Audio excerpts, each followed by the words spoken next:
Hello everyone, Kara here, and welcome to this iteration of the monthly newsletter for your ears rather than your eyes. Without further ado, let's dive into Pisces season. Here we are, the final lesson plan in the year-long curriculum of the zodiac. Just as understanding how to add and subtract is a necessary step to understanding the more complex mathematical equations, we must actively participate in each cumulative solar season or lesson in order for A, intelligence to become wisdom through the digestion and alchemization and then the integration of life experiences, and B, the wisdom to compound upon itself. This curriculum has an organic ebb and flow. If Aquarius season is an electric stimulating yang energy, then Pisces is an introspective yin energy supporting the exploration of our vast inner landscape. It is a season of review and reflection. You may desire to create a ritual this season that filters through the last year and all its lessons. How have you changed? What circumstances have felt challenging or have drawn your attention? Are they shifting now? How can you create closure where closure best serves you? And how can you celebrate the version of yourself that is alive today? Your ritual may incorporate the element of water. Perhaps you imagine the water rinsing away turbidity when next you shower, or visualize a waterfall that cleanses you from head to toe. Use your imagination and visualization powers to release, a necessary part of creating space for your imagination to expand into. Porous in nature, Pisces is a mutable water sign capable of diffusing into the ethers and connecting to the all that is. As the part of our psyche that is not separate from unity consciousness, universe, source, God, Pisces reminds us that our limited human perspective is no match for the invisible and interconnected forces permeating our world. It is a time to practice being flexible and adaptable, as we are invited to notice if our human ego has been trying to control the unfolding of our life. Perhaps you've been white-knuckling plans and resisting change.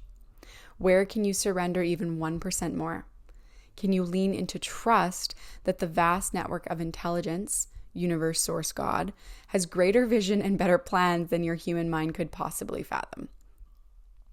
Co-ruled by Jupiter and Neptune, Jupiter being the traditional ruler and Neptune the modern, Pisces is a complex sign. Jupiter is the part of Pisces that inspires passionate curiosity and likes to create meaning out of information, collecting data for the sake of organizing it into codes of possibility, laws of the universe, principles, systems of philosophy, and even stories that teach us important lessons. Whereas Neptune is the part of Pisces that inspires yearning, vision, imagination, dreams, and music. It represents the part of Pisces and our psyche that supersedes reality. As Caroline W. Casey mentions in her book, Visionary Activist Astrology, a very good book, our imagination, Neptune, lays the track for reality, Saturn. For if we cannot first imagine it, we will never manifest it. Also worth noting is the eclipse season that coincides with Pisces season. Eclipses occur when a new moon or a full moon aligns with one of the nodes of the moon, which are two mathematical points in space where the moon's orbit around Earth intersects the ecliptic, aka the path the sun traces across the sky from Earth's perspective. We enter the eclipse corridor with the total lunar eclipse near the south node in Virgo on March 14th. Eclipses are a time for observation. You may be offered insights, revelations, epiphanies, and you may even be sprinkled with many possibilities. Imagine for a moment that your life is contained within a snow globe. Eclipses are like picking up the snow globe, shaking it, and setting it down. As the snow begins to settle, you are sprinkled with possibilities, and there is a different energy going on that might feel uncomfortable or unfamiliar. But don't worry, lean into trust. I invite you to note down the themes that are alive from now until midsummer, as you will likely be working with them for the next 18 months while the nodes are in Pisces and Virgo. The South Node indicates a collective release or purging. In Virgo, this supports the release of judgment, criticism, perfectionism, outdated wellness regimes or ideals, as well as overthinking, overplanning, and always trying to get it right. The North Node is a collective invitation or the energy you're meant to lean into. In Pisces, the North Node is inviting increased emotional intelligence, spirituality, and creativity, as well as the expansion of our capacity to receive intuitive insights, fresh fantasies, and inspiration.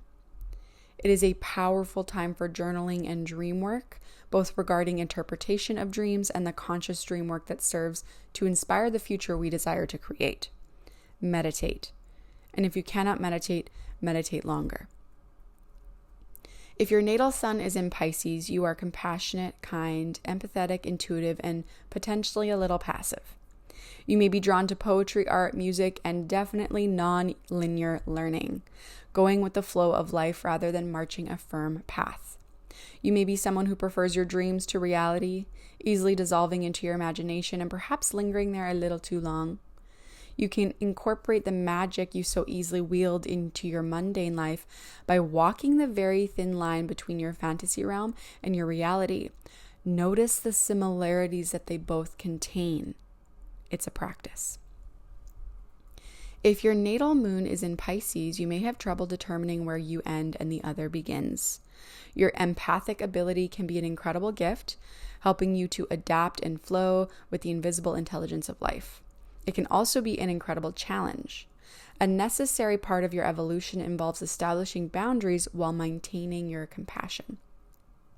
Place yourself in environments and relationships that value your sensitive, imaginative, and creative nature, and remember to practice pulling your awareness into your body on a daily basis.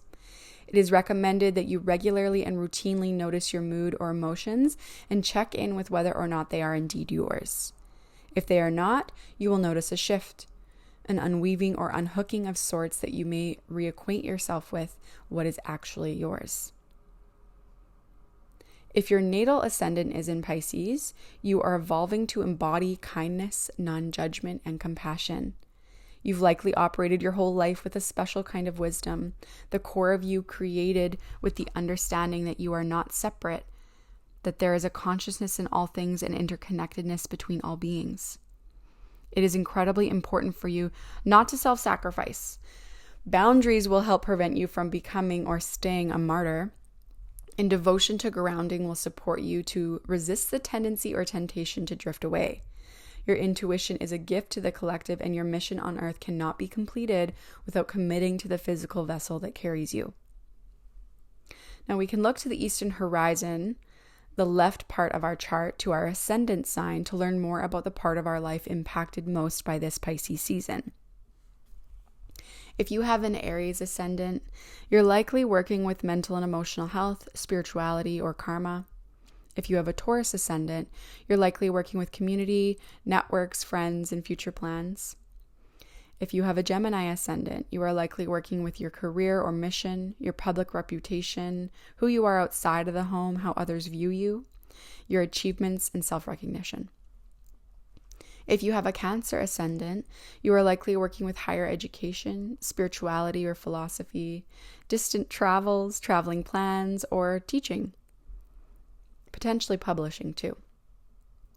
If you have a Leo ascendant, you are likely working with the unconscious mind or habits, intimacy, your inner world, the subconscious reprogramming, your underworld, things that are taboo, and curiosities.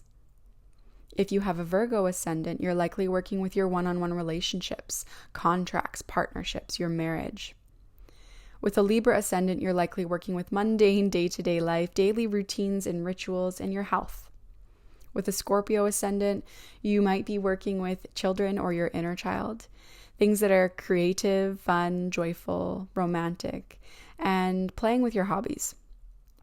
If you have a Sagittarius ascendant, you're likely dabbling with home, what home looks and feels like, how you create sanctuary in your life, ancestry, roots, your spiritual lineage, your family.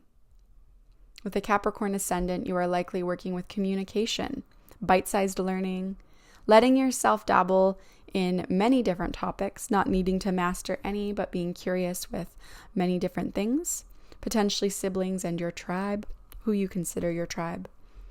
With Aquarius as your ascendant, you are likely working with resources, both material and non.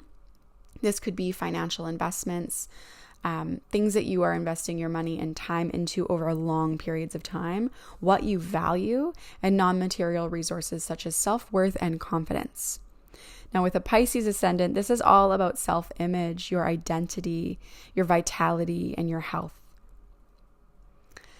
I hope that resonates. And if it feels like it has been supportive to tune into these monthly newsletters, I hope you will consider joining me and some like-minded humans in a growing community as we utilize the cyclic intelligence of astrology to prioritize our evolution. We meet every single month for a solar class that includes a discussion on the current cosmic season, the archetype and energy being illuminated, with an overview of the ruling planet.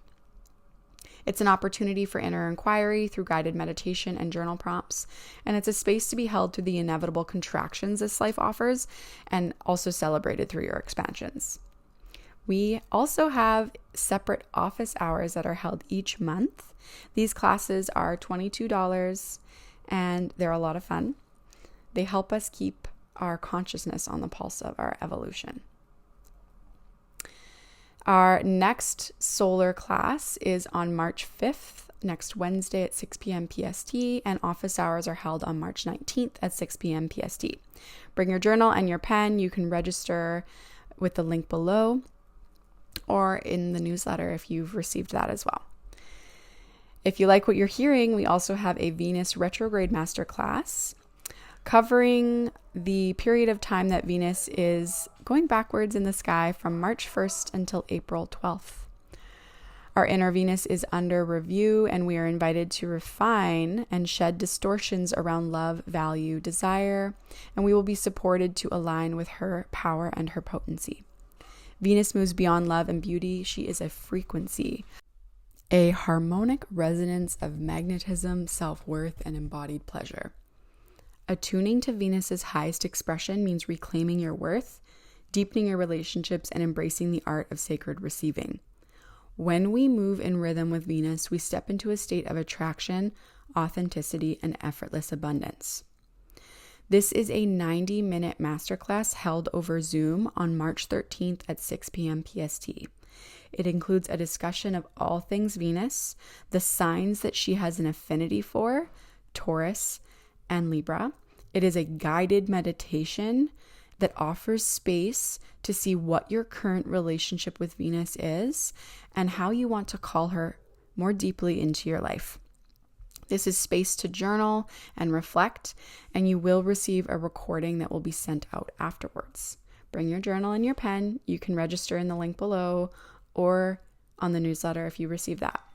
And lastly, I have an Astrology 101, the Codes of You free class that is held on April 9th at 6 p.m. PST.